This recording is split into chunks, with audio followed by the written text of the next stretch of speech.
ሃሌሉያ የምናመልከው አምላክ ኤልሻዳይ ነው። ሃሌሉያ ክብር ለአምላካችን ይሁን።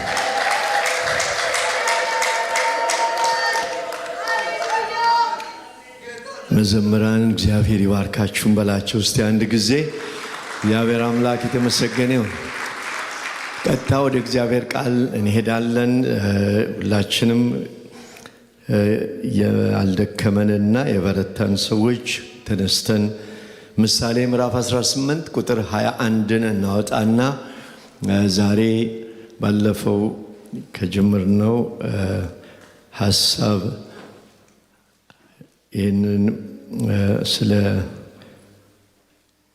ቃል ዛሬ ደግሞ ትንሽ እንነጋገራለን። ክብር ለአምላካችን ይሁን።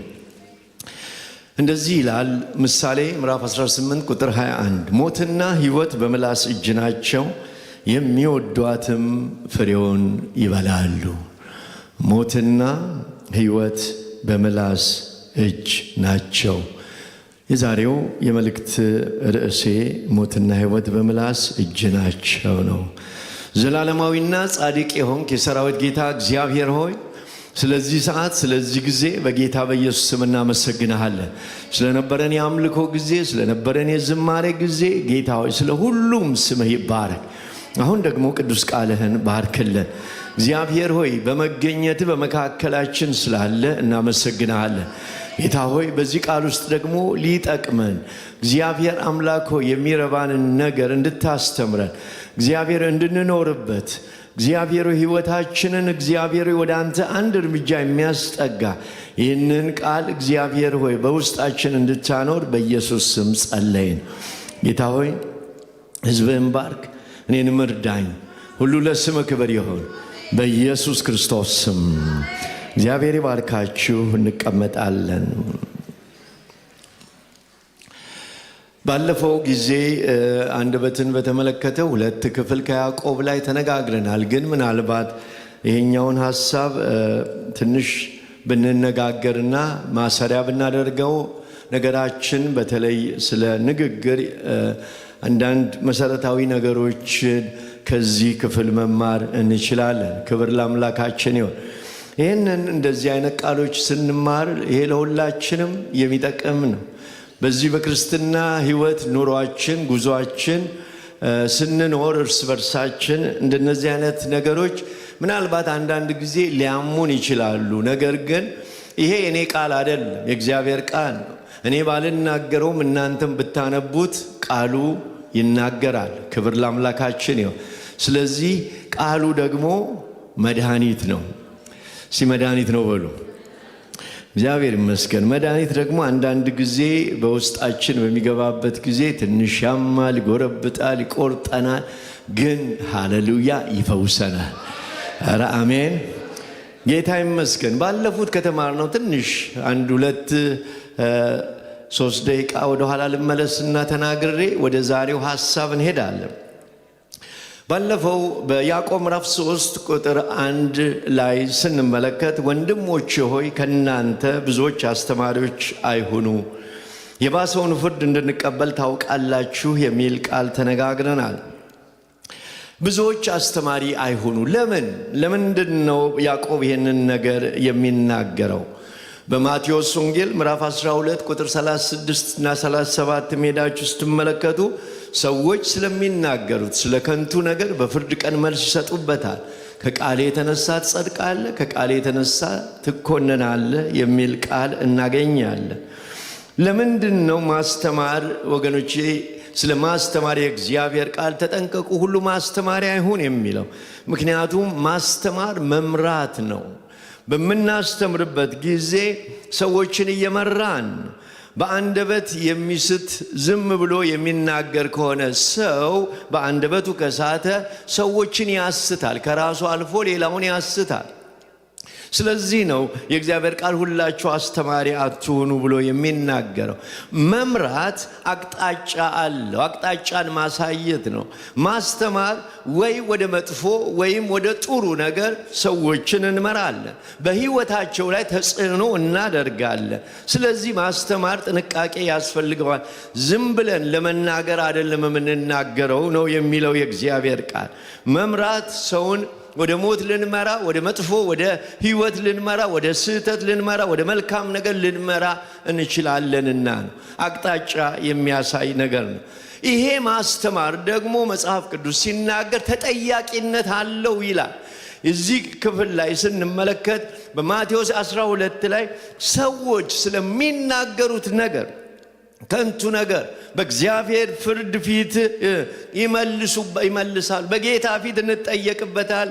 ከዚህ የተነሳ ከቃል የተነሳ ከተናገርከው ነገር የተነሳ ትኮነናለህ ወይም ትጸድቃለህ ብሎ ሲናገር እናያለን። ማስተማር ተጠያቂነት አለው። በጌታ ፊት መልስ እንሰጣለን፣ በሰዎች ፊት አይደለም የምንሰጠው። በመቀጠል የተነጋገርነው ነገር ደግሞ አንደበት እሳት ነው የሚል ቃል ከያዕቆብ ምዕራፍ 3 ከቁጥር 5 ከ6 ተመልክተን ነበር። አንደበት እሳት ነው። እሳት በትክክል ከተጠቀምንበት ለመልካም ነገር እናውላለን። በእሳት ሁላችን እንጠቀማለን። ነገር ግን በስህተት ደግሞ ከተጠቀምንበት፣ ጥንቃቄ ካላደረግንበት እሳት ያቃጥላል፣ ያጠፋል፣ ብዙ ነገር ጥፋትን ያመጣል። ስለዚህ ብዙዎችን እንዳናቃጥል፣ ምናልባትም ደግሞ በእሳት መጫወት እንዳይሆን። ሰው በእሳት ከተጫወተ ቃጠሎ ስለሚመጣ በአንደበታችሁ እሳት ነው ሲል፣ በአንደበታችሁ ደግሞ ጥንቃቄ የሚያስፈልገው፣ ሌላውን እንዳትፈጅ፣ ሌላውን እንዳታቃጥል ተጠንቀቅ የሚል ነገር እናያል። ሌላው አንደበት የመምራት ኃይል አለው እንዳለ ፈረስ ተገዝቷል። በምን? በልጓም መርከብ በትንሽ መቅዘፊያ ተገዝቷል ይላል። አንደበትን ግን ማንም ሊገታው አይችልም ብሎ የእግዚአብሔር ቃል ሲናገር እንመለከታል። አንደበት ወላዋይ፣ አንደበት አመፀኛ ብልት ነው ብሎ የእግዚአብሔር ቃል ይናገራል። ይገርማል። አራዊት ተገዝተዋል። ተንቀሳቃሽ የባህር ፍጥረታት ሁሉ ተገዝተዋል። አንደበትን ግን መግዛት የሚችል የለም። ሊገራ ማንም የሚችል የለም። በውስጡ የሚገድል መርዝ የሞላበት ወላዋይ ክፋት ነው ብሎ ሲናገር እንመለከታለን። ይህንን ባለፉት ጊዜያት በደንብ አድርገን ተመልክተናል። ስለዚህ በአጠቃላይ ጥንቃቄ ያስፈልጋል። ምክንያቱም ከብዙዎች ሊያጋጭ ስለሚችል፣ ችግር ሊያመጣብን ስለሚችል መጠንቀቅ እንዳለብን ባለፈው ጊዜ ተነጋግረናል። ዛሬ የአንደበትን ኃይልን በዚህ ክፍል ላይ 4 ነገሮችን እንመለከታለን። እነዚህ 4 ነገሮችን እኔ የተማርኩትን ሐሳብ ነው የምናገረው። እናንተ ከዛም በላይ ነገሮችን ማየት እንችላለን። በምሳሌ ምዕራፍ 18 ቁጥር 20 እና 21 የሰው ሆድ ከአፉ ፍሬ ይሞላል፣ ከንፈሩ ከሚያፈራው ይጠግባል ይላል። ሞትና ሕይወት በምላስ እጅ ናቸው፣ የሚወዱትም ፍሬውን ይበላሉ ይላል። ተመልከቱ፣ ሞትና ሕይወት ብሎ ነው እዚህ ቦታ ላይ የሚናገረው። 2 አይነት ዘር አለ ነው የሚለው። የመጀመሪያው ዘር ወገኖቼ የሞት ዘር ነው። የሁለተኛው የሕይወት ዘር ነው እዚህ ቦታ ላይ የምንመለከተው። የሞት ዘር አለ። ከሞት ዘር ሰው ፍሬ ይጠግባል፣ እንደገናም ደግሞ ከሕይወት ዘር ሰው ደግሞ ፍሬውን ይጠግባል ብሎ ይናገራል። ክርስቲያን ወንድሞቼ ሆይ ዛሬ ስለ ሞት ዘርና ስለ ሕይወት ዘር ምናልባት 2ቱን ነጥቦች መጀመሪያ እንመለከታለን። ቃል ይገላል፣ ቃል ሕይወትን ይሰጣል። ጥንቃቄ ወገኖቼ ልናደርግ ያስፈልጋል። ጥያቄው ምንድን ነው? ከአንደበታችን የሚወጣው ዘር ምን አይነት ነው ብለን ነው መጠየቅ ያለብን። የሚገርም ነገር ነው። ሞትና ሕይወት በምላስ እጅ ናቸው በሚልበት ጊዜ ምንድነው ከአፋችን የሚወጣው ዘር? ምንድነው የሚወጣው ዘር? ለመልካም የሚበቅለው ፍሬ አለው። ዘሩ ምን ከተዘራ በኋላ የሚያበቅለው ነገር አለ ብሎ ነው የሚናገር። አንደኛው የሞት ነው፣ ሌላኛው ደግሞ የሕይወት ነው። በዚህ ክፍል የምናየው መልካም ዘርን በመዝራት መልካም ፍሬ ማግኘት እንደሚቻል፣ መጥፎ ዘርን በመዝራት ደግሞ ከዛ ፍሬ ደግሞ መጥገብ ምርጫ እንደሆነ ነው የሚናገረው። መርዛም ዘር ሞትን የሚያመጣ ዘር ምንድነው? ከመጥፎው እንጀምር እና ምናልባት ምንድነው ይሄ መጥፎ ዘር የሞት ዘር ምንድነው ብለን ስንመለከት በምሳሌ 11:13 ላይ ሁለት ነገሮች መጀመሪያ እንመልከት። መጥፎ ዘር የሞት ዘር የሚባለው ለሐሜት የሚሄድ ምስጢሩን ይገልጣል፣ በመንፈሱ የታመነ ግን ነገሩን ይሰውራል ይላል።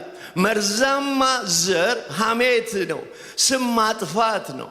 ይሄ ዛሬ በዓለም ዙሪያ የምንመለከተው ነገር ነው። ስም ማጥፋት፣ ሰው የሌለው ነገርን መለጠፍ፣ በማያውቁ ወገኖች ሰውን ለማስጠላት የሚደረግ ነገር።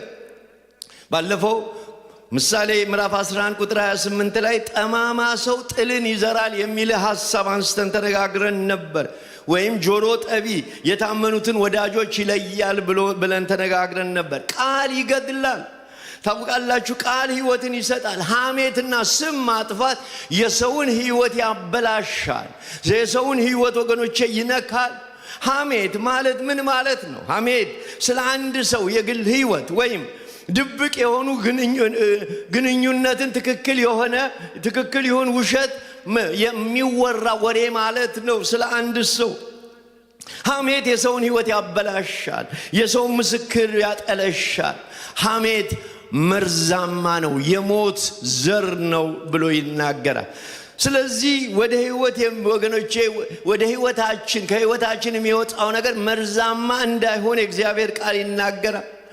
በጣም የሚያስገርመው ነገር ሐሜት ሱስ ይሆናል። ይሄንን ብዙ ጊዜ አናውቀውም እንጂ ሐሜት ይርባል፣ ሐሜት ይፈለጋል። በቃ አምጣ ነው የሚለን። ሐሜት የሰው ጆሮ የበለጠ ረሃብተኛ ነው የሚያደርግ። አፕታይዘር ማለት የሚያስገርም ነገር። ኢንፎርሜሽን ለመስማት ስለ ሰዎች ውስጣዊ ሕይወት ለማወቅ ይርበናል፣ ይጠማናል። ሐሜት እጅግ ሱሰኛ ያደርገናል። ለምንድን ነው የምናማው? ስለምን ሰው ለምን ያማል? ለምንድን ነው የምናማው ብለን ጠይቀን እናውቃለን? የምናማው እኛ ከሌሎች የበለጥን የተሻልን እንደሆነ ለማሳየት ነው። አንዳንድ ጊዜ እንደዚህ ነው። የእኛን መልካምነት ለማሳየት የሰዎችን መጥፎነት እናጎላለን። ወገኖቼ አንድ ሰው ሲናገር እንደዚህ አለ፣ በትር ወይም ድንጋይ አጥንትን ሊሰብር ይችላል፣ ነገር ግን ቃላቶች የሰውን የልብ ነገር ወገኖቼ ሰባብረው ነው የሚጥሉት። እግዚአብሔር ሐሜትን ከላያችን ላይ ያንሳ። ስናማ ቀላል ነው፣ ስንታማ ግን እንሰበራለን። አያችሁ፣ የእኛን ህመም ከገባን ሌላውንም እንደሚያመው ደግሞ ልናውቅ ያስፈልጋል። በጣም ከባድ ነገር ነው። በብዙዎቻችን ህይወት ሐሜት የውስጥ ጠባሳ ሆኖ ተቀምጧል። የውስጣችንን ወገኖቼ መርዛማ ዘር ስለሆነ የሞት ዘር ስለሆነ በብዙዎቻችን ህይወት ውስጥ እንደዚህ አይነት ነገር ይዞን እንመለከታለን። ቃላት የሰውን ህይወት ለመጉዳት ከፍተኛ ኃይል አላቸው። ሐሜትና ስም ማጥፋት ወገኖቼ በህይወታችን ውስጥ ልንጠነቀቅበት የሚገባ ነገር ነው። እያንዳንዱ ዘር ተመልሶ ይመጣል። እንዳይመስላችሁ ሰው የዘራውን ያጭዳል ሲል እግዚአብሔር ቃል በንግግርም እንደዛውን በህይወታችን ውስጥ ዘር ነው የምንዘራው። የዘሩ ደግሞ በስቶና ጨምሮ እንደገና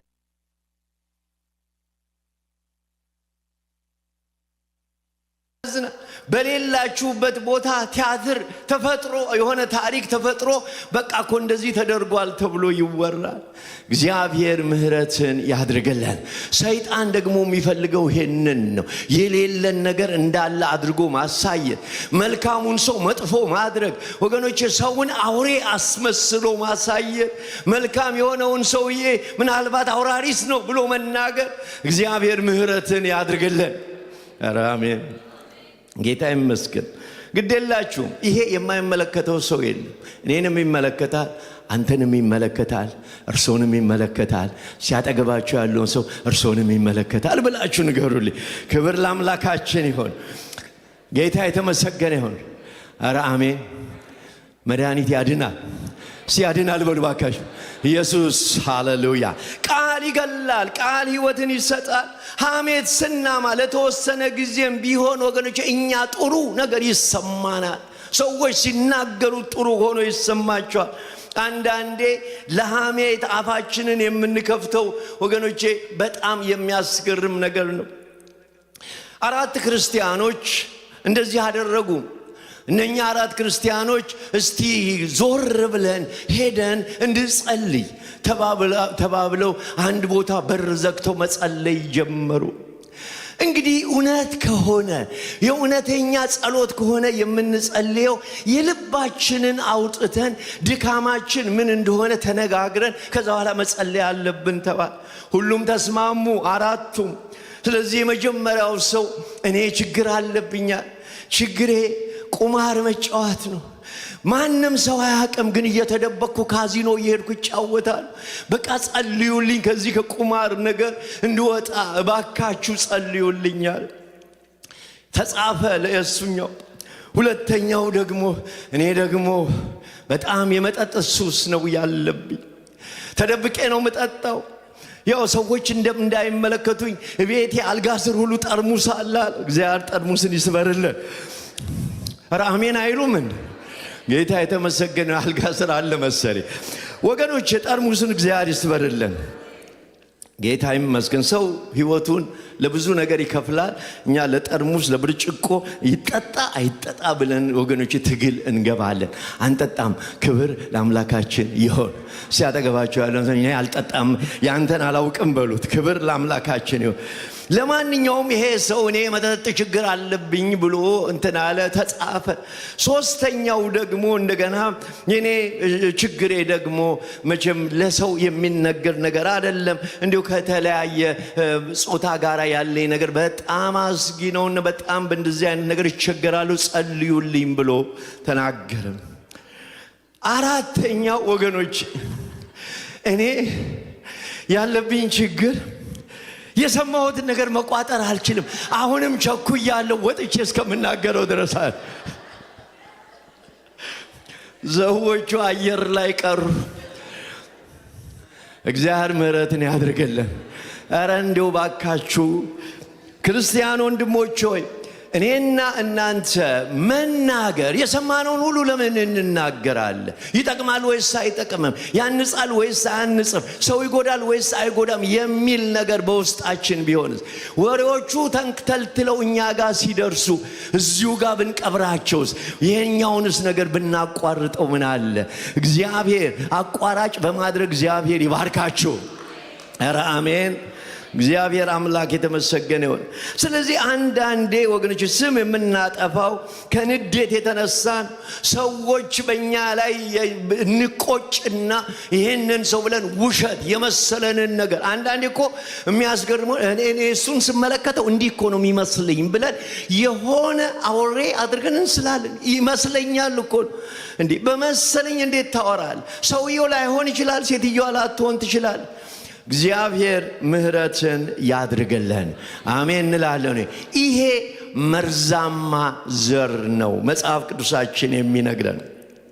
መጽሐፍ የሚያስተምረን ሐሜት ከዘራን በኋላ ትችት፣ መጥፎ ወሬ ከዘራን በኋላ ያ ነገር ወደ ሕይወታችን በሚመጣበት ጊዜ በሰዎች ላይ ክህደትን በማምጣት ታውቃላችሁ፣ ሰዎች እንዳያምኑን፣ ሰዎች ከዛ በኋላ እንዳይሰሙን ያደርጋል፣ እንዲጠራጠሩን ያደርጋል። ስለዚህ ሐሜት በጣም ትልቅ በሽታ ነው።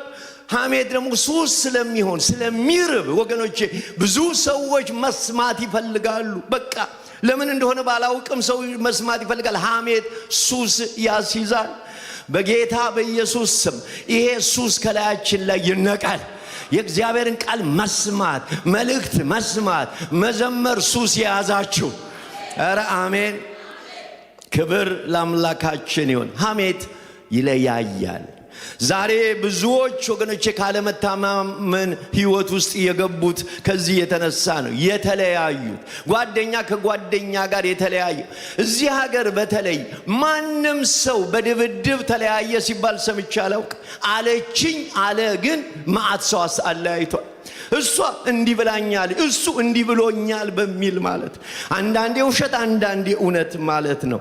ስለዚህ እግዚአብሔር ወገኖቼ ከዚህ ነገር ሊያወጣን ያስፈልጋል። ራሳችንን ጥያቄ ልንጠይቅ ያስፈልጋል። እኔ የችግሩ አካል ነኝ ወይስ የመፍትሄው አካል? ይሄንን ለአእምሮአችሁ መተው ፈልጋል። ነገር ሲመጣ የመፍትሄ አካል ሁኑ፣ የችግሩ አካል አትሁኑ። የማባባስ አካል ሳይሆን ወገኖቼ ነገሩን ሶልቭ ለማድረግ ያንን ነገር መልስ ለመስጠት እርስ በርሳችን ካልተረዳዳ ወንድምህ ሲታማ አሜን ብልካል፣ አንተ ስትታማ እሱም አሜን ይላል፣ ነገር እየጨመረ ይሄዳል። ስለዚህ በዚህ ነገር ራሳችንን ወገኖቼ እንድናስብበት ያስፈልጋል። ሌላው መርዛማው ነገር ትችትና ፍርድ ነው። በጣም የሚያስገርመው ነገር ይህንን ሁልጊዜ የምናነበው ቃል ነው። ማቴዎስ ወንጌል ምዕራፍ 7 ቁጥር 1 እና 2 እንዳይፈረድባችሁ ምን አትበሉ፣ እስቲ አትፍረዱ በሉ ባካዩ። በምትፈርዱት ፍርድ ይፈረድባችኋል፣ በምትሰፍሩት መስፈሪያ ምን ይላል? ይሰፈርላችኋል። የሰፈርከው ይሰፈርልሃል ብሎ ነው እግዚአብሔር ቃል የሚናገረው። ፍርድ በጣም ከባድ ነገር ነው። ክርስቲያን ወንድሞች አንዳንዱን ነገር ካለመስማት ነው የምንፈርደው። ትችትና ፍርድ በብዙ ሰዎች ሕይወት ላይ ወገኖቼ እኔና እናንተን ተቻለን፣ እንፈርዳለን። ሰው በሌለበት ቦታ እንፈርዳለን። ለጠላት ወገኖች እያገዝን ነው። ለሰይጣን እያገዝን ነው። የእግዚአብሔር መንግስት እያፈረስን ነው። በዚህ በዓለም በመከራ ውስጥ ያለውን ክርስቲያን መርዳት ሲገባን አብረን ተባብረን ከጨለማው ዓለም ጋር ሰውን እየገፋን ነው ወደ ጨለማ። መተቸት መርዛማነት ነው።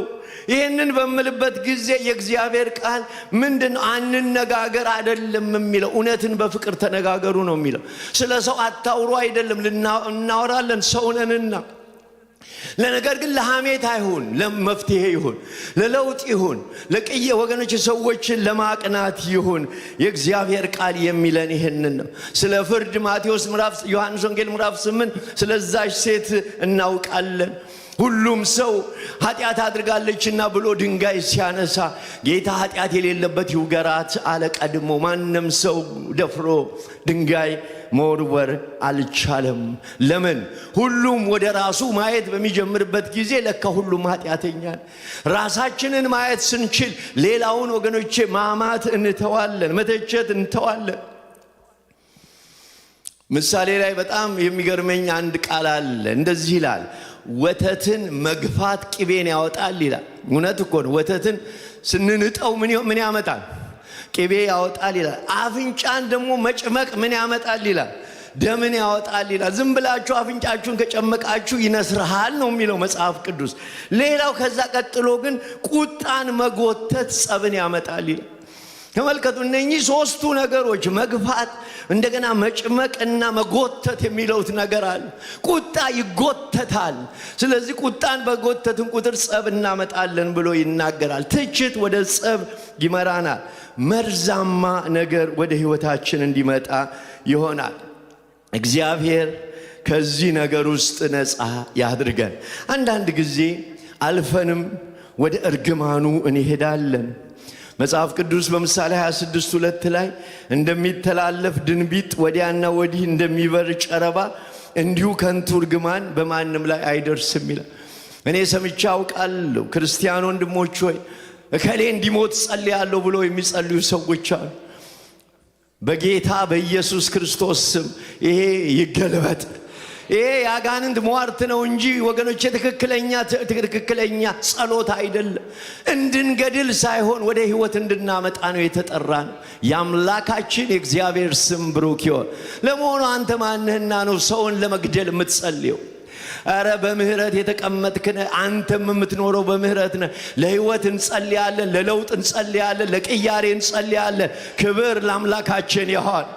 እርግማንን ለማምጣት አይደለም። ስለዚህ ወገኖቼ እኔና እናንተ ትችት፣ ስም ማጥፋት፣ መፍረድ እነዚህ አይነት ነገሮች አናወራም ወይም ስለ ሰዎች አናወራም ሳይሆን ለመፍትሄ እንድናደርገው፣ ለጸሎት እንድናደርገው፣ ለመለወጥ እንድናደርገው እግዚአብሔር ይርዳን። ስለ መጥፎው ዘር ይሄን ያክል ከተናገር ወደ ሌሎቹ ልሄድ። ክብር ለአምላካችን ይሁን።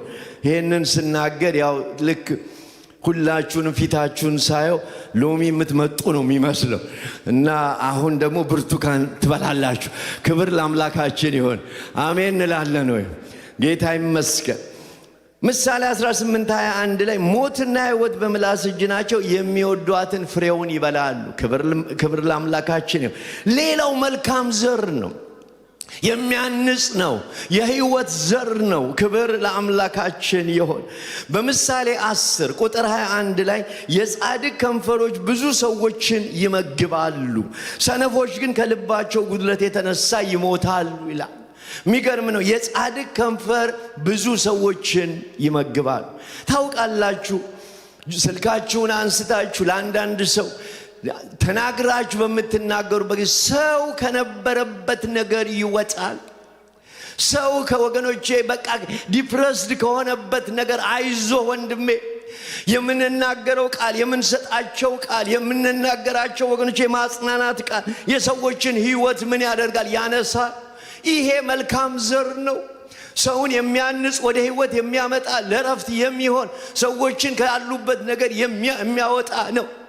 ክርስቲያን የተጠራው ለዚህ ነው። የሕይወትን ቃል እንድንናገር፣ የእግዚአብሔርን ቃል እንድንናገር፣ አይዞህ ወንድሜ እንድንል፣ አይዞሽ ወንድሜ እንድንል። የጻድቅ ከንፈር ምግብ ነው ይላል ወገኖቼ። ሰዎችን የተራቡትን ለማብላት፣ ሰዎች እንዲነሱ እንድናደርግ ነው። የጠቢብ ልብ አፉን ያስተምራል፣ ለከንፈሩም ትምህርትን ይጨምራል።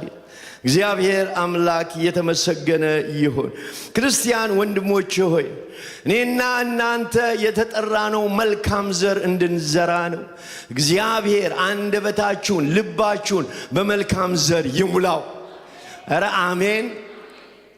ምሳሌ 12:22 ላይ እንደዚህ ይላል፣ ውሸተኛ ከንፈር በእግዚአብሔር ዘንድ አጸያፊ ነው፣ እውነትን የሚያደርጉ ግን በእርሱ ዘንድ የተወደዱ ናቸው ይላል። እግዚአብሔር አምላክ የተመሰገነ ይሁን። መልካም ቃል ሰውን ደስ ያሰኛል፣ የሰውን ልብ ደስ ያሰኛል። ከከንፈር የሚወጣ በቀና ነገር ወገኖቼ የሚመልስ ሰው የሰዎችን ልብ ወገኖቼ ያነሳል። የአምላካችን እግዚአብሔር ስም ብሩክ ይሁን። ስለ መልካም ብዙ ማለት ወገኖቼ እንችላል። ልጆቻችንን በመልካም ቃል ማናገር። ስለ ራሳቸው እንኳን አንዳንድ ሰው መርገምን ይናገራሉ። እኔ ደደብ ነኝ፣ እኔ እንደዚህ ነኝ ብሎ መጥፎ ነገር በራሳችን ላይ፣ በልጆቻችን ላይ፣ በጎረቤታችን ላይ አይደለም። ክርስቲያን ወንድሞቼ ከአንደበታችን የሚወጣው ቃል በሰዎች ሕይወት ውስጥ ወገኖች የሚያመጣው ተጽዕኖ አለ። ክብር ለአምላካችን ይሁን። ሶስተኛው ሐሳቤ እንዳልኳችሁ 4 ነገር ነው የምንናገረው። ሌላው የእግዚአብሔር ቃል የመፍጠር ኃይል አለው። የአምላካችን የእግዚአብሔር ስም ብሩክ ይሁን። አንድ የተሳሳተ ነገር በብዙ ሰዎች ዛሬ የምንመለከተው ነገር አለ። የኛ ቃል የመፍጠር ኃይል አይደለም ያለው፣ የእግዚአብሔር ቃል። ሰው የእግዚአብሔርን ቃል ሲናገር መፍጠር የሚባለው ነገር ይሆናል። የእግዚአብሔር ቃል ጉልበት አለው። ካለመኖር ወደ መኖር ያመጣል። ክብር ለአምላካችን ይሁን። መጽሐፍ ቅዱሳችንን ብንመለከት እግዚአብሔር ብርሃን ይሁን አለ፣ ብርሃንም ሆነ ይላል። እግዚአብሔር ተናገረ ማለት ሆነ ነው። ክብር ለአምላካችን ይሁን። እግዚአብሔር ብቻ ይናገር እንጂ ነገሮች ይሆናሉ፣ ነገሮች ይለወጣሉ፣ ነገሮች ይገለበጣሉ። የእግዚአብሔር ቃል የመፍጠር ኃይል አለ። አሜን። ያልነበረውን እንዲኖር ያደረገ እግዚአብሔር ነው። ዓለሞች በእግዚአብሔር ቃል እንደተዘጋጁ ይህ የሚታየው ነገር ከማይታይ ወገኖች እንደመጣ በእምነት እናስተውላለን። ታውቃላችሁ፣ ዓለሞች በእግዚአብሔር ቃል ነው የተዘጋጁት። ፀሐይ ወገኖቼ፣ ይሄ ባህር የምንመለከተው ምድር፣ ይሄ ሁሉ የተዘጋጀው ዓለሞች የተዘጋጁት ከእግዚአብሔር ቃል። ለምን? የእግዚአብሔር ቃል የመፍጠር ኃይል የመፍጠር ጉልበት አለው። ክብር ለአምላካችን ይሁን። አሜን እንላለን ወይ? እንደ እግዚአብሔር ቃል ጉልበተኛ የለም። ክብር ለአምላካችን ይሁን። የመፍጠር ጉልበት አለው። የዳነው ለመሆኑ እንዴት ነው የዳነው? መጽሐፍ ቅዱሳችንን እኮ ስንመለከት ዳግመኛ የተወለዳችሁት ከማይጠፋው ዘር ከእግዚአብሔር ቃል ነው። የእግዚአብሔር ቃል ወገኖቼ ከድቅድቅ ጨለማ ወደሚደነቅ ብርሃን ያሻገረን የጌታ ቃል ነው። ቃሉን ስንቀበል ዳግም ተወለደን። ቃሉን ስንቀበል ወገኖቼ ከካናዳ ከኢትዮጵያ ካናዳ አይደለም እኮ የመጣ ነው። ከድቅድቅ ጨለማ ወደሚደነቅ የእግዚአብሔር ብርሃን የገባ ነው። ክብር ለአምላካችን ይሁን። ከሰይጣን መንግስት ወደ እግዚአብሔር መንግስት የገባ ነው። ይሄ ጌታ አስገራሚ ነው። ቃሉ ማለት እሱ ነው፣ ኢየሱስ ነው። የአምላካችን የእግዚአብሔር ስም ብሩክ ይሁን። ይህ ቃል የመፍጠር ኃይል አለው። ለዚህ ነው ቃሉን መናገር ያለብን። ለዚህ ነው ቃሉን መስበክ ያለብን። ወገኖቼ በራሳችሁ ጉልበት፣ በራሳችሁ አቅም፣ በራሳችሁ ኃይል አትመኩ። የሚመካ በእግዚአብሔር ወገኖቼ ይመካ። ቃሉን ከተናገርክ ለውጥ ይመጣል። ቃሉን ከተናገርክ ወገኖቼ በሰው ህይወት ውስጥ አስደናቂ ነገር ይሆናል። አንተ አትለውጠውም፣ ቃሉ ይለውጣል። እኔና እናንተ ጉልበት የለንም። አምላካችን የእግዚአብሔር ቃል ግን ወገኖቼ የተሳለ ሰይፍ ነው ይላል። ጅማት እና ቅልጥምን እስከሚቆርጥ ድረስ ወገኖቼ የተሳለ ነው። ሁለት አፍ እንዳለው ክብር ለአምላካችን ይሁን። እንደ እግዚአብሔር ቃል ያለ ወገኖቼ የተሳለ የለም። የእግዚአብሔር ቃል ይለውጣል። የእግዚአብሔር ቃል ይፈውሳል። ክብር ለአምላካችን ይሁን። አሜን እንላለን ወይ? ዮሐንስ ወንጌል ምዕራፍ 6 ላይ የእግዚአብሔር ቃል ሲናገር ሕይወት የሚሰጥ መንፈስ ነው ይላል። 6:63 ላይ ስጋ ምንም አይጠቅምም፣ እኔ የነገርኳችሁ ቃል ሃሌሉያ መንፈስም ነው ሕይወትም ነው ይላል። ክብር ለአምላካችን ይሁን። አንዳንድ ሰዎች ስለ የእግዚአብሔር ቃል ሲሰበክ መንፈስ የሌለ ይመስላቸዋል። ቃሉ መንፈስ ነው። ሃሌሉያ። አዎ ይሄ እኮ የእግዚአብሔር ቃል ወገኖቼ መንፈስ ነው፣ ይለውጣል። ይሄንን ነው እኔ የነገርኳችሁ ቃል ምንድነው? መንፈስም ሃሌሉያ ሕይወትም ነው። ጌታ ይመስገን። በቃል ውስጥ ጉልበት አለ። ለምን? ይህ ቃል የሰው ቃል ስላልሆነ፣ ይህ ቃል ወገኖቼ የኮሚቴ ቃል ስላልሆነ፣ ይህ ቃል ሰዎች ተሰብስበው የተናገሩት አይደለም። ይህ ቃል የሰማይና የምድር ፈጣሪ የተናገረው ቃል ነው። ለዚህ ቃል እንገዛለን፣ በዚህ ቃል እንመራለን። ይህ ቃል ከሁሉ በላይ ነው። ለእግዚአብሔር ቃል ክብር እስቲ ሃሌሉያ። የእግዚአብሔር ቃል የመንቀል የመትከል ኃይል አለው። ኤርምያስ 1:9-10 ሄዳችሁ ብትመለከቱ ይህንን ነው የሚለው። እግዚአብሔር እጁን ዘርግቶ አፌን ምን አደረገው ይላል? ዳሰሰው። እግዚአብሔርም እነሆ ቃሌን በአፍ ውስጥ አኑሬአለሁ። ምን ታረግ ዘንድ? ትነቅልና ወገኖቼ ታፈርስ ዘንድ፣ ታጠፋና ትገለብጥ ዘንድ፣ ትሰራና ትተክል ዘንድ፣ በአሕዛብና በመንግስታት ዘንድ አድርጌሃለሁ። ሃሌሉያ። የእግዚአብሔርን ቃል የተሞላ ይነቅላል። የእግዚአብሔርን ቃል የተሞላ ወገኖቼ ይተክላል። ትነቅልና ታፈርስ ዘንድ የተሰጠው የእግዚአብሔር ቃል በአፋችን በልባችን ሲሞላ ነው። የእግዚአብሔር ቃል ጉልበታም ነው።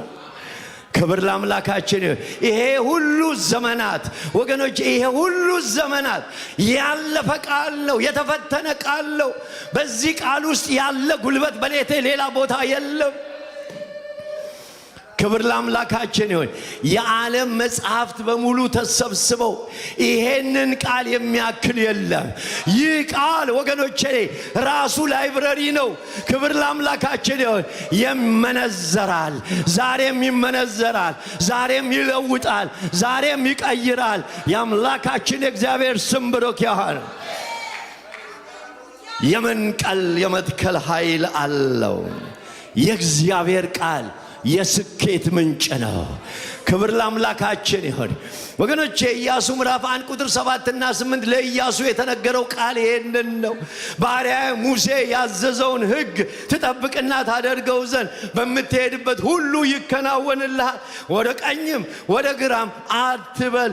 ነገር ግን የዚህ ሕግ መጽሐፍ ከምን ከአፍህ አይለይ። ሃሌሉያ። ይሄን ቃል ተናገረው፣ የአፍ አይለይ።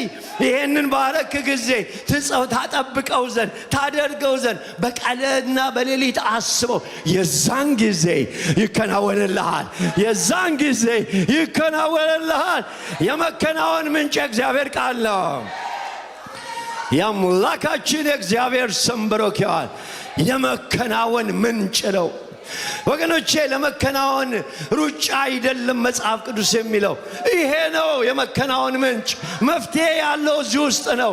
የእግዚአብሔር ቃል ውስጥ ሕይወት አለ። የእግዚአብሔር ቃል ውስጥ ለውጥ አለ። የእግዚአብሔር ቃል የሕይወት ምንጭ ነው። የአምላካችን የእግዚአብሔር ስም ብሩክ ይሁን። ከአፍ አይለይ። አረ ይህንን እናገረው።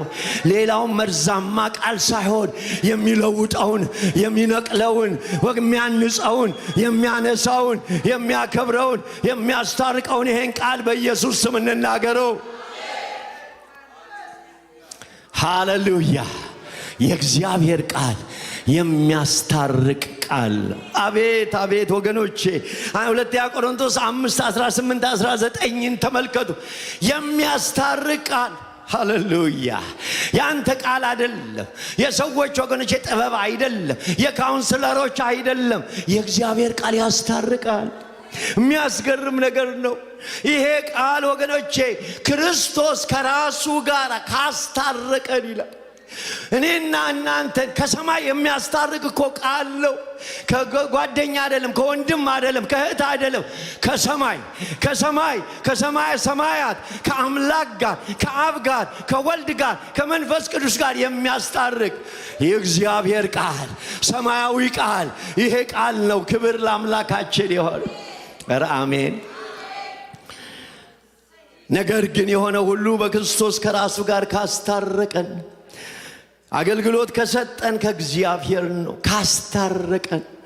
ከዛስ እግዚአብሔር በክርስቶስ ሆኖ ዓለሙን ከራሱ ጋር ያስታርቅ ነበር፣ በደላቸውንም ምን አይልም አይቆጥርባቸውም ነበር። በእኛም ይላል ቀጥሎ ምን አረገ?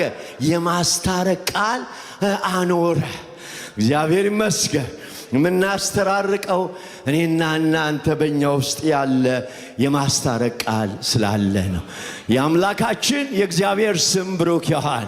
እግዚአብሔር ወገኖቼ ቃሉ እንድንናገር እግዚአብሔር ይርዳል። የጌታ ቃል መናገር፣ እንደ እግዚአብሔር ቃል መናገር ፈውስ ነው፣ በረከት ነው፣ ለብዙዎች መታረቅ ነው፣ ብዙዎችን ማነጽ ነው፣ ብዙዎችን ወገኖቼ መሰብሰብ ነው፣ መገንባት ነው፣ መለወጥ ነው፣ ጤና ነው። እንደ እግዚአብሔር ቃል እንድንናገር እግዚአብሔር ይርዳል። አራተኛው እነኚህን ሐሳቦች ከሰዎች ሕይወት ውስጥ ትንሽ ትንሽ ነገሮች ልናገርና ነገሬን ይጨርሳል። ክርስቲያን ወንድሞች ሆይ ምርጫችን ሞት ወይስ ሕይወት? ምርጫችን በረከት ወይስ መርገም? አያችሁ፣ ምርጫችን የኔና የናንተ ሞትና ሕይወት በምላስ እጅ ናቸው፣ የሚወዱትን ፍሬ ይበላሉ ካለ ምርጫችን በረከት ይሁን፣ ምርጫችን ሕይወት ይሁን። ሞትን አንፈልግም፣ መርገምን አንፈልግም። እንደ እግዚአብሔር ቃል እንድንናገር እግዚአብሔር ይርዳል። በመጽሐፍ ቅዱሳችን ላይ የተወሰኑ ነገሮችን እንመልከት። የመጀመሪያው የእስራኤልን ሕዝብ ነው። 12ቱን አለቆች እንመልከት። ይህን ቃል ብዙ ጊዜ እናያለን። ዘኍልቍ ምዕራፍ 13 እና 14 ላይ እናገኘዋለን። ታሪኩ ምን እንደሆነ ሁላችሁም ታውቃላችሁ። በዛ ክፍል ላይ ሙሴ 12 አለቆች አለቃ ነው የሚለው የእስራኤል ነገድ አለቆች የሆኑትን ሰዎች መረጠ። እነዚህ የመረጣቸውን ሰዎች ምን አደረጋቸው? ሂዱና እግዚአብሔር የሰጠውን ምድር ሰልላችሁ ኑ አላቸው። ከዛ በፊት ዘፍጥረት ምዕራፍ 15 ላይ ሄዳችሁ ብትመለከቱ፣ ዘጸአት ምዕራፍ 2 ላይ ሄዳችሁ ብትመለከቱ ማርና ወተት ወደሚያፈስ ምድር አስገባችኋለሁ ብሏል እግዚአብሔር። እግዚአብሔር ቃሉን ሰጥቷል። ጠላቶች አሉ፣ ነገር ግን እነዛን ጠላቶቻችሁን ትመታላችሁ፣ ለናንተ ያንን ምድር ሰጥቻለሁ ብሎ ተናገረ። ሙሴም እንደ እግዚአብሔር ቃል እነኚህን ሰዎች መረጠና ላካቸው። በላካቸው ጊዜ ሄዱ። ሄዱና ወተትና ማር የምታፈሰውን ምድር ተመለከቱ። ፍሬዋንም አዩ። በጣም አስደናቂ ነው። መሬቷ በጣም ለም ነው። ፍሬዋ ይሄ ነው። ነገር ግን አንድ ነገር ይዘው መጡ። በምድሪቷ የሚኖሩትን ሰዎች ደግሞ ኃያላን ናቸው አሉ። ለሁለት ተከፈሉ። አንደኛው ግሩፕ 2 ናቸው። ሌላኛው ግሩፕ ደግሞ 10 አለቆች ናቸው። እነዚህ 10ሩ ይቺ ምድር ወተት እና ማር የምታፈስ ምድር ናት፣ እውነት ነው። ነገር ግን በጠላት ተከባለች አሉ። በምድሪቷ የሚኖሩ ሰዎች ኃያላን ናቸው አሉ። ከተሞቻቸው የተመሸጉ ናቸው፣ እጅግም በጣም የጸኑ ናቸው። የሚያስገርም ነገር ነው። በደቡብ ምድር አማሌቅ ተቀምጧል። እንደገናም በተራሮቹ ኬጢያውያን፣ ያቡሳውያን ተቀምጠዋል። ከነዓናውያንም በባህር ዳር ዙሪያ አጠገብ በሙሉ ተቀምጧል። አገሪቷን ከበዋታል።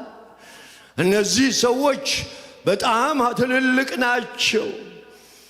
ካሌብ ተነሳና እንደዚህ አለ። ሃሌሉያ! እግዚአብሔር አምላክ የተመሰገነ።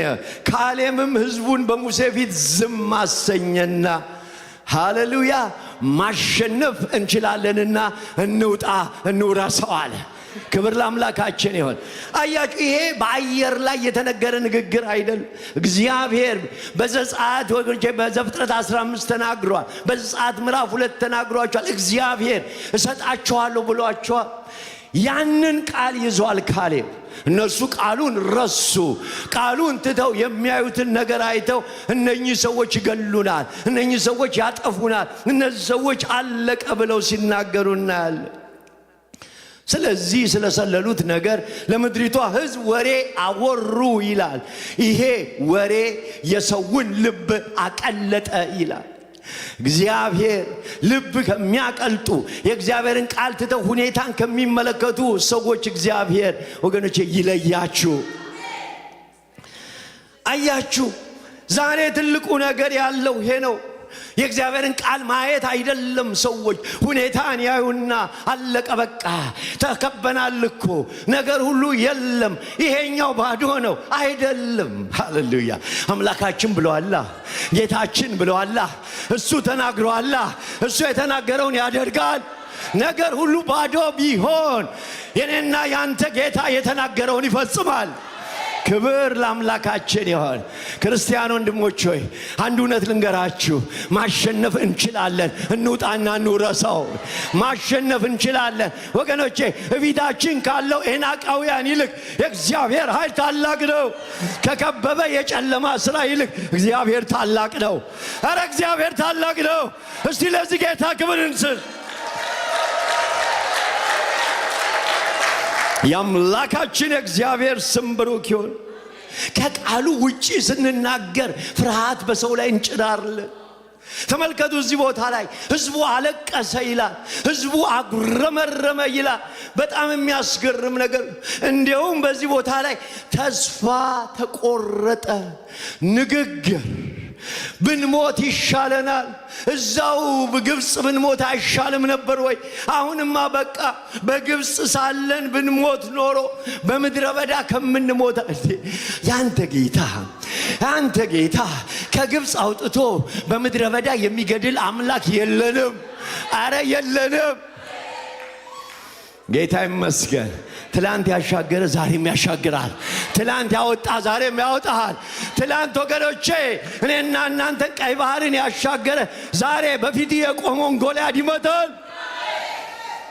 ስለ ጎልያድ የምናወራበት ዘመን አይደለም ወገኖቼ። ጭንቀት የምናወራበት ዘመን አይደለም።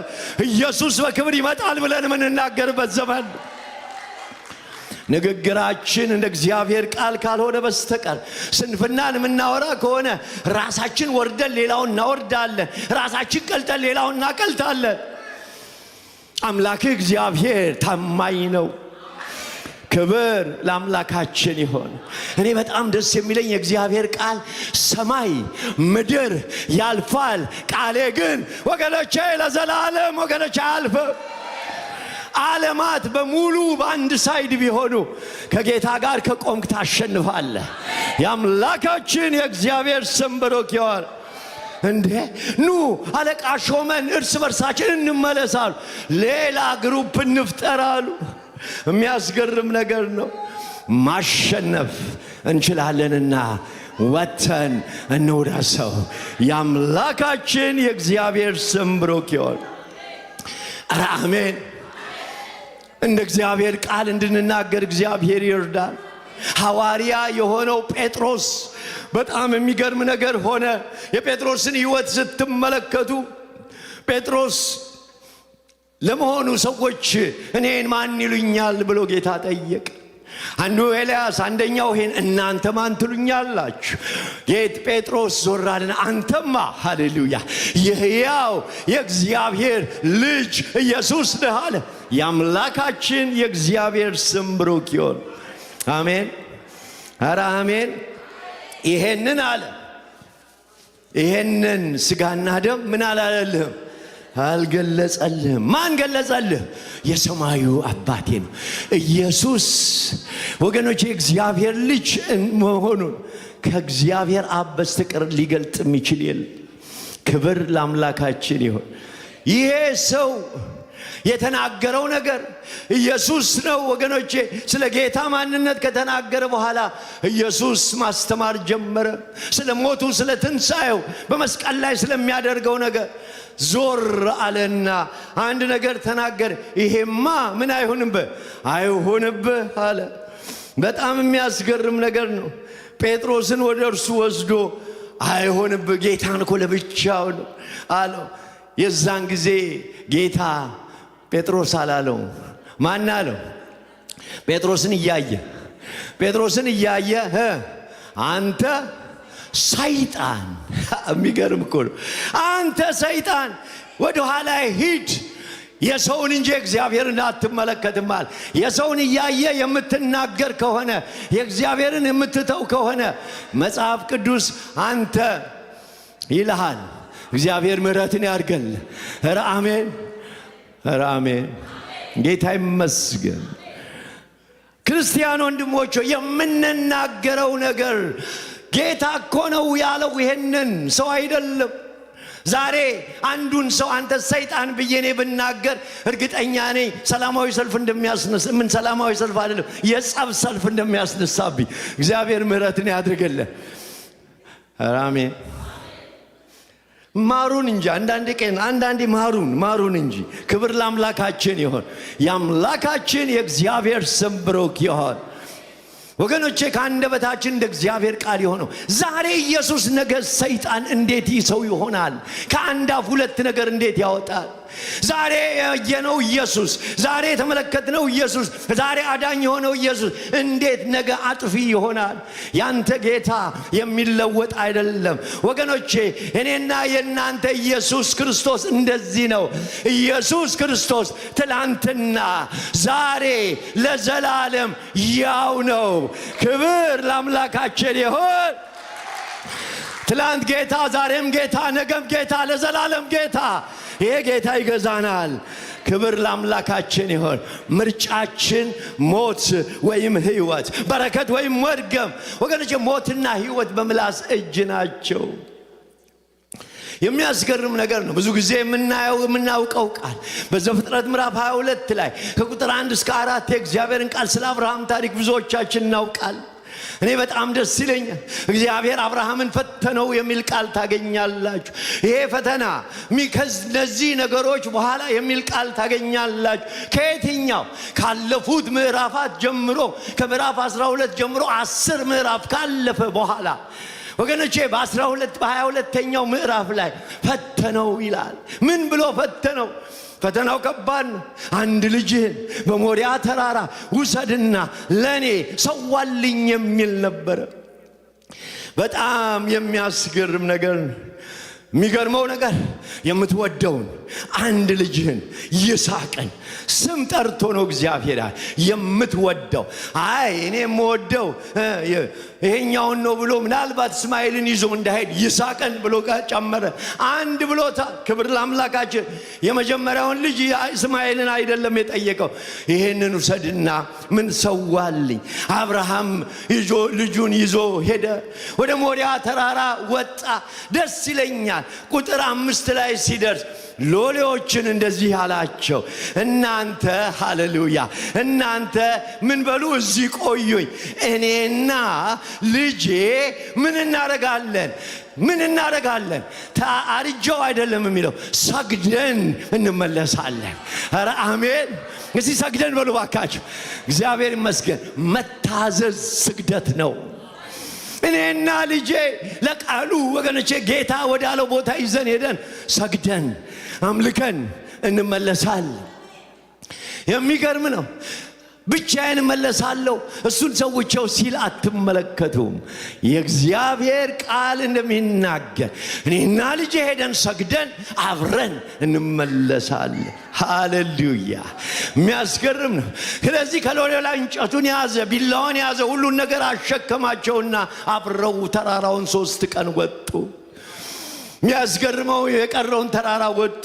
በዛ ቦታ ላይ የሚያስገርመው ነገር ልጁ ይስሐቅ ዞር አለና አብርሃምን ተናገረው። አባቴ ሆይ እርሶ ይኸው እነሆኝ አለ። እሱም እሳቱም እንጨቱም ይኸው፣ የመስዋዕቱስ በግ ወዴት አለ? ምን አለ አብርሃም?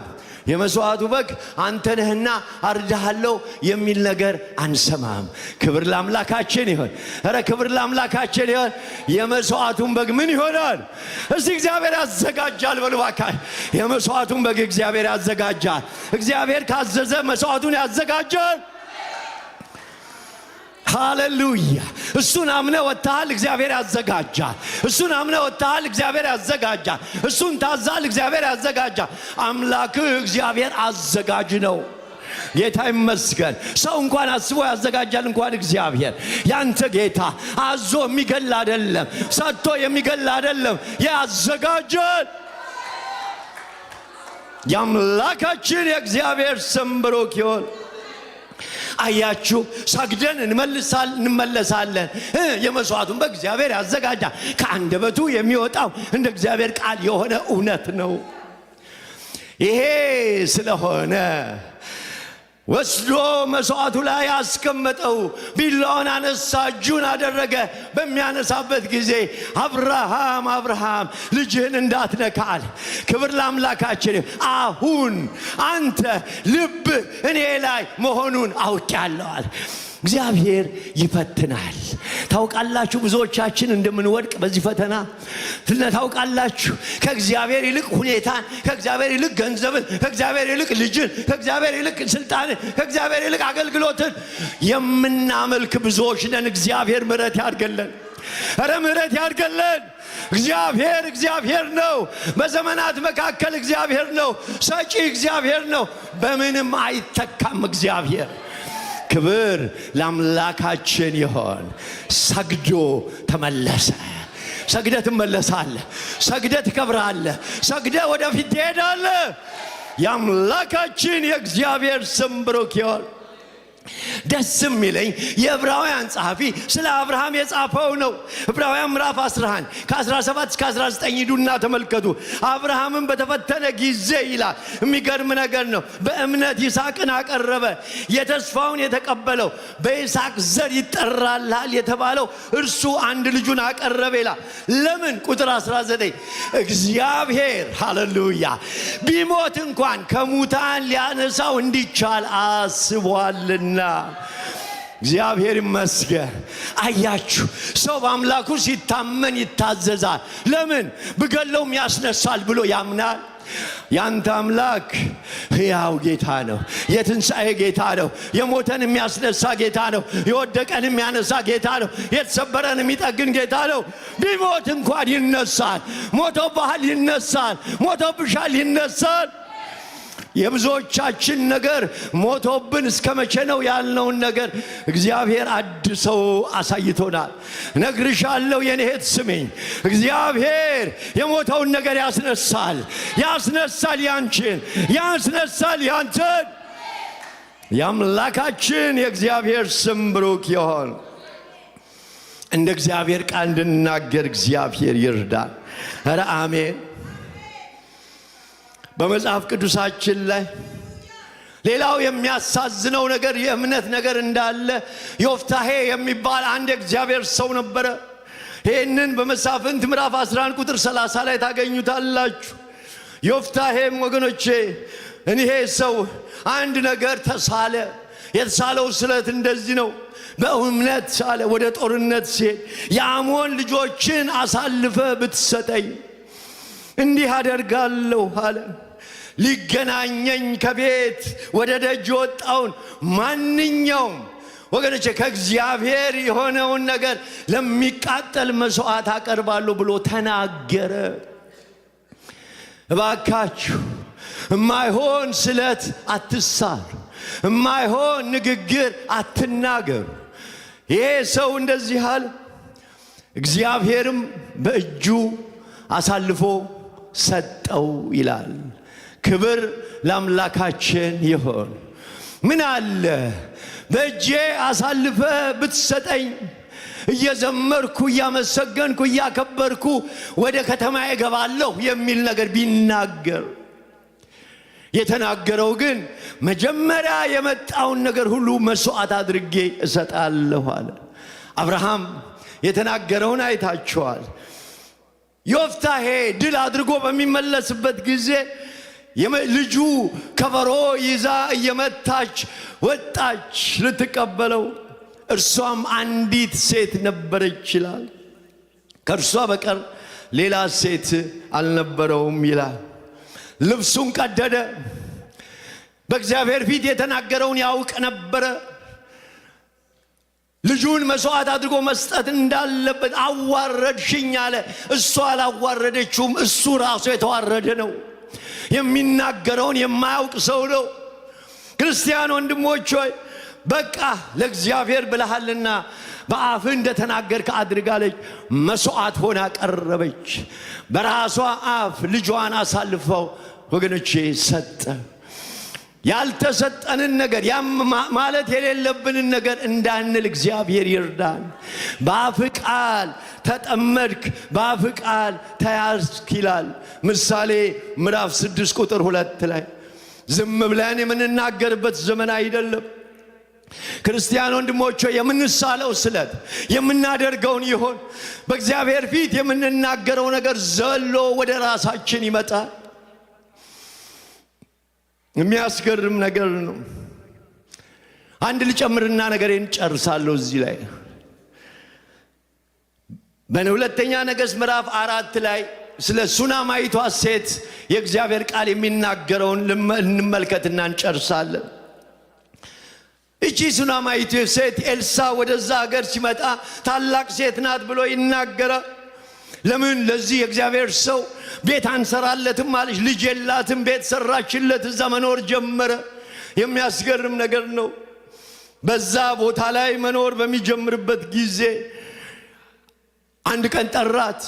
ይሄ ያደረግሽልኝን ነገር በሙሉ ለመመለስ ለንጉሱ ምን ብዬ ልንገርልሽ? ምን ላድርግልሽ? ንገሪኝ። ለንጉሱ ለባለስልጣኖች ምን ብዬ ልንገራ? እሷ ግን ምንም አልፈልግም፣ ሁሉ ነገር በአገሬ ነው ያለሁት አለች። ገያዝ ግን ጠጋ አለና አንድ ነገር ተናገረ። ልጅ የላትም አለ። የዛን ጊዜ ይችን ሴት አስጠራት። ባሏም ሸምግሎ ነበር ብሎ ይናገራል። እንደዚህ አላት፣ በሚቀጥለው ዓመት ሃሌሉያ፣ በሚቀጥለው ዓመት ወንድ ልጅ ትታቀፊያለሽ አላት። ባሪያህን እንዳትዋሸው ብላ ተናገረች። እንደ እግዚአብሔርም ቃል ይቺ ሴት ልጅን አገኘች። ክብር ለአምላካችን ይሆን። አሜን እንላለን ወይ? ነገር ግን ልጁ ካደገ በኋላ አንድ ቀን ራሴን አለና ራሱን ታመመ፣ ወደቀና ሞተ ብሎ እግዚአብሔር ቃል ይናገራል። እቺ ሴት ያደረገችው ነገር ነው በጣም የሚገርመኝ። ሁልጊዜ ይሄ ልጇ በሞተበት ጊዜ ወዲያውኑ ወሰደችና አልጋው ላይ አስቀመጠች። ቀጥታ ብቻ ምንድን አደረገች? እንዲጫንላት አህያን አምጡልኝ አለችና ወደ መሄድ ጀመረች። ወደ ኤልሳ። የሚያስገርም ነገር ነው። ይህንን በምታደርግበት ጊዜ ምን ሆነሻል? ምን ሆነ ብለው ሲጠይቋት የተናገረችው ቃል ደስ ይለኛል። ክብር ለአምላካችን ይሆን። ምን አለች? በመንገድ ያገኛቸውን ሰው ሁሉ ደህና ነው። ሲባካችሁ አጠገባችሁ ያለውን ሰው ደህና ነው በሉት። እግዚአብሔር ይመስገን ደህና ነው። እንዴት ደህና ይሆናል?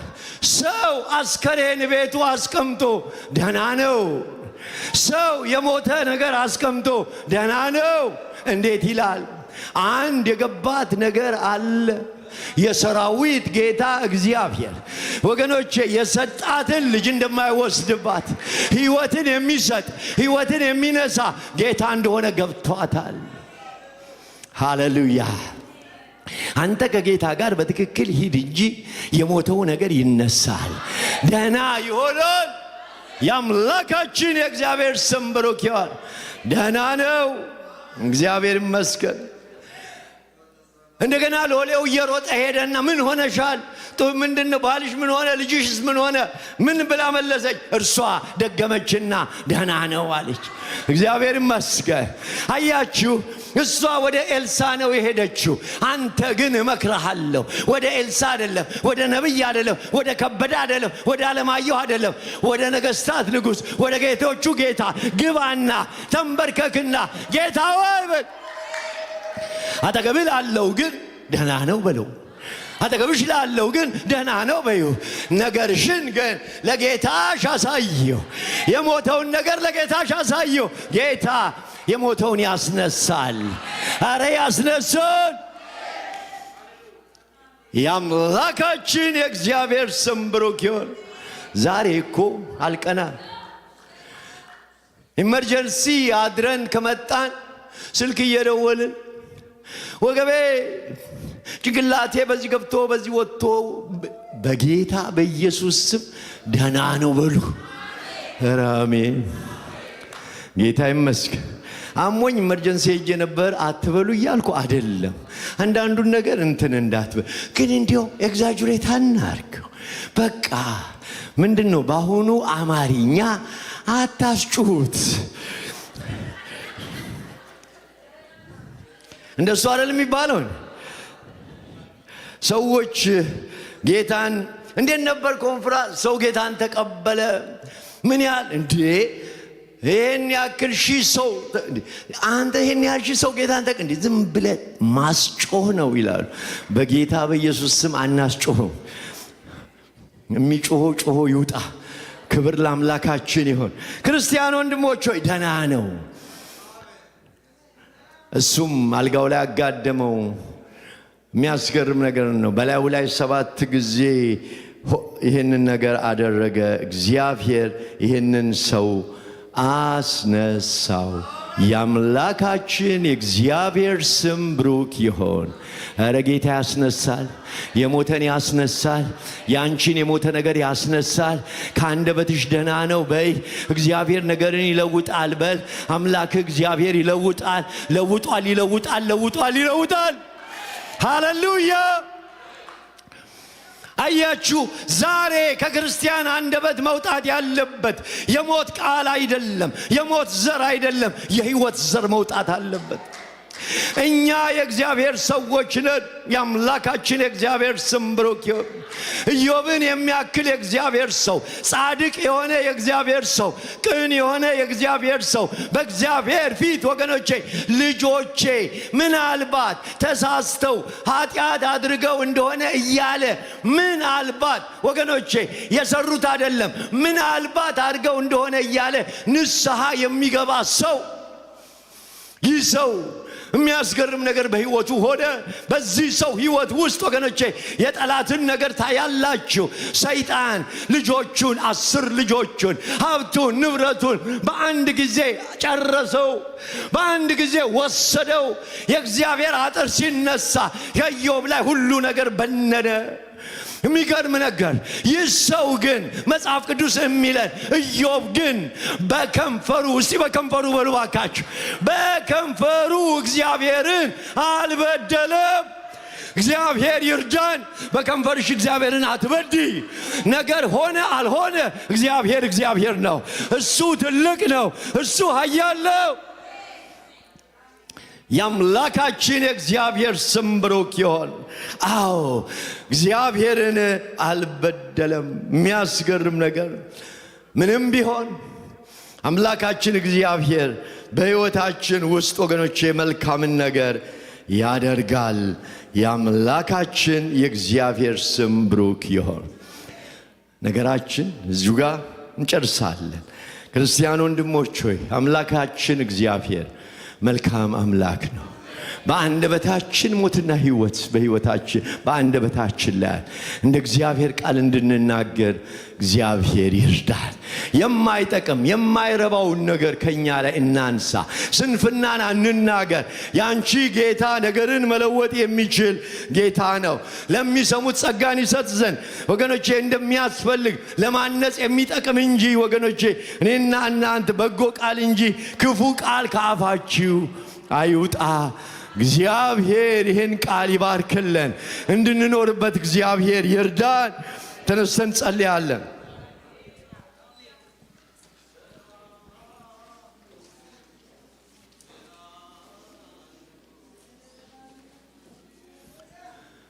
ሃሌሉያ። ብዙ ነገር እግዚአብሔር ተናግሮናል። በዚህ በተነገረው ነገር ላይ እንድንኖርበት እግዚአብሔር ይርዳል። ሃሌሉያ ሃሌሉያ ሃሌሉያ። ትልቅ ጌታ፣ ኃያል ጌታ፣ ይህንን ጌታ እናከብራለን። ይህንን ጌታ እናመሰግናለን። እግዚአብሔር የተመሰገነ ይሁን። የእምነት ንግግር፣ እንደ እግዚአብሔር ቃል የሆነ ንግግር ምንጭ ወገኖቼ የሆነው ሕይወትን የሚሰጠው የእግዚአብሔር ቃል እንደሱ እንድንናገር እግዚአብሔር ይርዳል። እናመሰግንሃለን፣ እናመሰግንሃለን። የሞት ዘር የሆነው ነገር በኢየሱስ ስም ከላያችን ላይ ይነሳ፣ ይነሳ በጌታ በኢየሱስ ክርስቶስ ስም፣ በጌታ በኢየሱስ ክርስቶስ ስም። ዘላለማዊና ጻድቅ የሆንክ የሰራዊት ጌታ እግዚአብሔር ሆይ ስለዚህ ሰዓት ስለዚህ ጊዜ በጌታ በኢየሱስ ስም እናመሰግንሃለን። ጌታ ሆይ ታላቅ ነህ፣ ኃያል ነህ፣ ንጉሥ ነህ። እናመሰግንሃለን። ቅዱስ ቃልህን እግዚአብሔር ሆይ ስለላክልን ስምህ ይባረክ።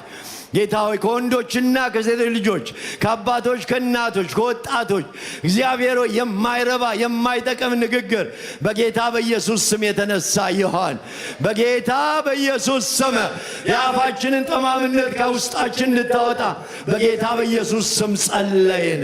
የዘላለም አምላክ እግዚአብሔር ሆይ በወንድሞቼ በእህቶቼ በአንድም ይሁን በሌላ በተሳሳትነው ነገር እንደማይሆን አድርገን በተናገርነው ነገር ያንተን ታላቅነት ኃያልነት እግዚአብሔር ሆይ ባልተናገርነው ነገር ሁሉ በተናገርነው ነገር ሁሉ አንተን ባሳዘንበት ከእምነት የጎደልንበት ነገር በዚህ ሰዓት ጌታ ሆይ የልጁ የኢየሱስ ክርስቶስ ደም ከኃጢአት ሁሉ ያነጻል እንደሚል አንደበታችን እንድትዳስስ በኢየሱስ ስም ጸለይን። በጌታ በኢየሱስ ስም ሕዝብ በክቡር ደም የታጠበ ይሆን። ሕዝብ በክቡር ደም እግዚአብሔር አምላክ ሆይ የታጠበ ይሆን። በመግባቱ በመውጣቱ እግዚአብሔር በንግግሩ በኑሮ እግዚአብሔር አምላክ ሆይ ከኃጢአት ከበደል ከመተላለፍ ሕዝብን እንድታነጻ በኢየሱስ ስም ጸለይን። እግዚአብሔር ሆይ የሞት ዘር ከእግዚአብሔር ሕዝብ ላይ ከሕያዋን ጉባኤ መካከል በኢየሱስ ስም ይውጣ። ሐሜት፣ ትችት፣ ፍርድ እግዚአብሔር አምላክ ሆይ ስም ማጥፋት በጌታ በኢየሱስ ስም ከእግዚአብሔር ሕዝብ ላይ ይነሳ። በኢየሱስ ስም ይነሳ። በጌታ በኢየሱስ ስም ይነሳ። እግዚአብሔር አምላክ ሆይ ሕዝብህን እንድትመለከት እግዚአብሔር አምላካችን ሆይ የሕይወት ዘር ወደ ሰዎች ወደ ወንዶች ወደ ሴቶች ወደ ትልልቆች እግዚአብሔር ሆይ እንዲገባ በኢየሱስ ስም ጸለይን። የሚፈጥረውን ቃል እንድንናገር ለብዙዎች የመነሳት ምክንያት እንድታደርገን በኢየሱስ ስም ጸለይን። ጌታ ሆይ ሁላችን በአንድም ይሁን በሌላ በአንደበት እንስታለን። ይቅር በለን፣ ምሕረት አድርግልን። ጌታ ሆይ ጠበን፣ እግዚአብሔር በደምህ ጠበን። ጌታ ሆይ አንደበታችን ተቀድሶ አንተን እንድናከብር ሁለት ነገር የምንናገር ሳይሆን አንተን አምላካችን የምናከብር ለአንተ ክብር የምንናገር እንድታደርገን በኢየሱስ ስም ጸልያለሁ። ሁሉ ለስመ ክብር ይሁን። ወንዶችን ቀድስ፣ ሴቶችን ቀድስ፣ እግዚአብሔር አባቶችን ቀድስ፣ ሕፃናትን ቀድስ፣ ልጆቻችንን ቀድስ በኢየሱስ ስም። ክቡር የሆነውን ደምህን በቤተ ክርስቲያን ላይ እንረጫለን። ከደምህ የተነሳ በሰላም ወጥተን እንግባ። እናመሰግንሃለን፣ እናከብረሃለን። ምን እንላለን? ከዘላለም እስከ ዘላለም ስም ይባረክ። ክብር፣ ምስጋና፣ ታላቅነት፣ ዘላለማዊነት፣ ግርማዊነት፣ ልዑልነት ለታላቁ ስም ይሆን በኢየሱስ ክርስቶስ ስም። ይሄን ጌታ በእልልታ በጭብጨባና